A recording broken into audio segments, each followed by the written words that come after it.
You're now watching Cambodian Youth Perspective, and thanks for joining us. So now let's welcome to the urgent discussion. My name is Rabi, and we are here to confront on the ongoing crisis and the ongoing dispute between Cambodia and Thailand, and more specifically, the serious violation between Thailand's violation on the Ceasefire Agreement, and now it's coming to an accusation to Cambodia. So in this discussion, we are not just only explore the fact, but also deeper conversation and deeper question. Who is lying and who is telling the truth? And now here with me with our speaker. The first one is Katia and second one Mr. Fong. And thank you very much for joining us. So now let's get into a core issue. The Thai side has released a statement again and again accusing Cambodia of violating the ceasefire agreement signed in Kuala Lumpur on 28 July 2025. And as a Cambodian youth witnessing this situation, how do you feel when the false accusation are met against your country, despite clear evidence of violation of the other country, Thailand? Thank you for the question. As a Cambodian, more importantly, as someone who is rooted in international law, I feel both deeply concerned and frustrated. First of all, when a ceasefire agreement is signed under international mediation, for in this case it is co-signed by the Malaysia, who is the current rotating chair of the ASEAN, and with the observers from the ASEAN countries, and most importantly with the attendance of the US and the China, it becomes legally binding under the principle of customary international law. So once Thai has break the ceasefire agreement between Cambodia and Thailand, it is not just clearly breaking the bilateral agreement, but it is breaking a global norms. However, by breaking this ceasefire agreement, they are also violating the common Article 3 of the conventions, which clearly protects and prohibit any violence against protected civilians. And in this case, they have also illegally detained our soldiers up until today since the 29th of July. So for this, I'm very concerned and frustrated of the situation ongoing on the dispute of the borders. I would like to share my own perspective, not as because I am a Cambodian citizen, but I would like to stand on the truth because as a Cambodian student, and also I would be stand in the middle between Cambodia and Thailand based on the truth that we have shared. Like I would like to add some information like the Thailand government, they keep accuse us for breaking the ceasefire. Their information are most likely false and wrong because as I believe that our government, we always try to follow international law.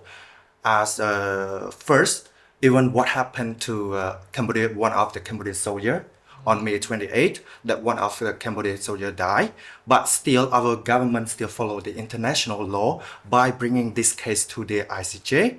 And also after that, we also seek for advice from the Prime Minister Malaysia to do the agreement on the ceasefires. Then again, we also seek for UN Security Council to look at the aggressive of Thailand's armed forces. And also after that, our government also had a conversation call with President of the United States, Mr. Donald Trump. And again, our Cambodian government stand on the same position as we are always ready to accept the ceasefire with Thailand. And as the wrong information that has spread all over in the internet, I believe that as a student, both sides, they should analyze which is true and which is not true. Because as I observe, Thailand has accused us from many things, such as the first one, they accuse us from having a Cambodian weapons in Laos, but actually Laos government, they denied this information. And also, they have trying to ban Cambodia from to access their social media and also their news as well. And I think this is the very bad side and also bad attitude as a humanity that they has accused us from many things that we did not do. Okay, so in your opinions, how has the Thai state media shaped a narrative of the conflict, and where are some of the most misleading and dangerous claims you have encountered so far since the beginning until now the conflict has started? Since as I has mentioned, they have shared a lot of false information regarding on the Cambodian government and especially our militaries. As I has mentioned, they has accused us on many levels, such as the wrong information regarding the military forces and also the wrong date of the ceasefires. Because as I saw in the internet, they have putting the time and the date regarding the ceasefire agreement, which is very wrong data. It is quite a very sensitive topic to be discussed. So first of all, the Thai state media heavily relied on a impression that Cambodia is the aggressor. They use selective image, edited footage, and the unverified or the so-called anonymous military source. They selected this image that they want the world to see. They do not hear from Cambodian side or international observers. They are not being transparent to the international community. However, since the truce sign, Cambodia opened its border.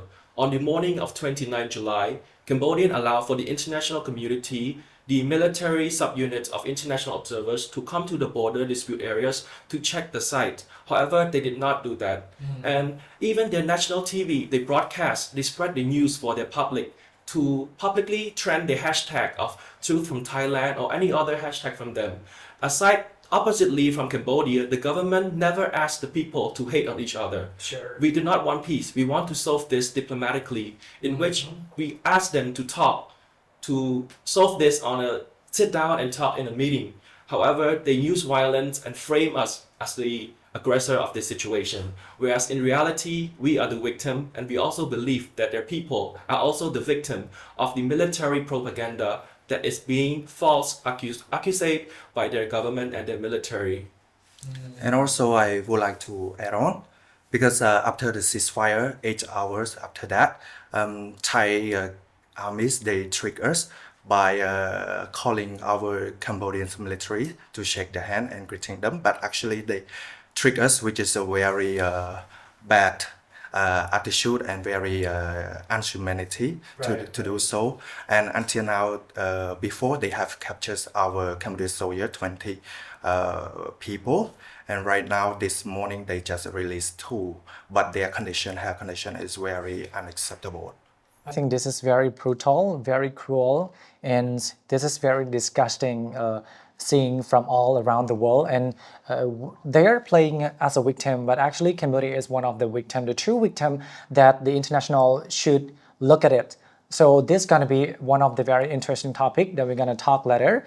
But now, as one of my last question, if you had a chance to talk directly or indirectly to Thai youth, so what would you want them to know about this? And not just only about the conflict, but about the shared future of both nations, because we are one of the neighboring country. So what do you want to say to them? As a Cambodian youth, and also I would like to share my own perspective. But first of all, I would like to ask all the people, also Cambodian and also Thai people, I would like everyone to put aside of the spirit of patriotism and be honest to yourself and to the world. Are you protecting or defending your countries based on the truth, or because you are the citizen of any nation? So my perspective I would like to share is that I urge all the people around the world to get the truth information analyzed from your own perspective, and also rely on the reliable sources that we all need to come to conclusion that we are not on anybody's side. We are not the citizen of any nation, but we are standing in the middle to accept the truth and help the people and also the countries to get peace and also to love each other. So to Thai youth, we Cambodian, we are not your enemies. We are your neighbors. Just like you, we do not want war or violence. We want peace. And it is not just simply about Cambodia versus Thailand. It is about the truth versus the manipulation. It is about power versus the lies, the propaganda of the military. It is about a small nation trying to defend its peace and dignity against a nation with louder voice and bigger resources. We do not want violence, and we again and again, we seek peace and we seek recognition from the international community. We do not want war. We do not want violence. Cambodia has had plenty of war. We already has our ancient civilization erased, and we do not want any more damages to our cultural, including our temples, which is very important to us. So we hope we all can protect that. For sharing your perspective and sharing for your idea and knowledge on this topic. It's very crucial for not just only Cambodia but also the Thailand and also the world to know this, what is true and what is not true. And I hope this can be one of the very beneficial for not just only Cambodia, as I mentioned earlier, but the world to know that. And sooner or later, the truth will reveal. And thank you for your time and thank you for your insight. And we're gonna see each other one day in the future talking about the other topic. And to all the viewers around the world, not just Cambodia, demand transparency and demand the fact. We hope that the truth will reveal soon. Thank you very much for joining us. And we're gonna see in next video. Thank you.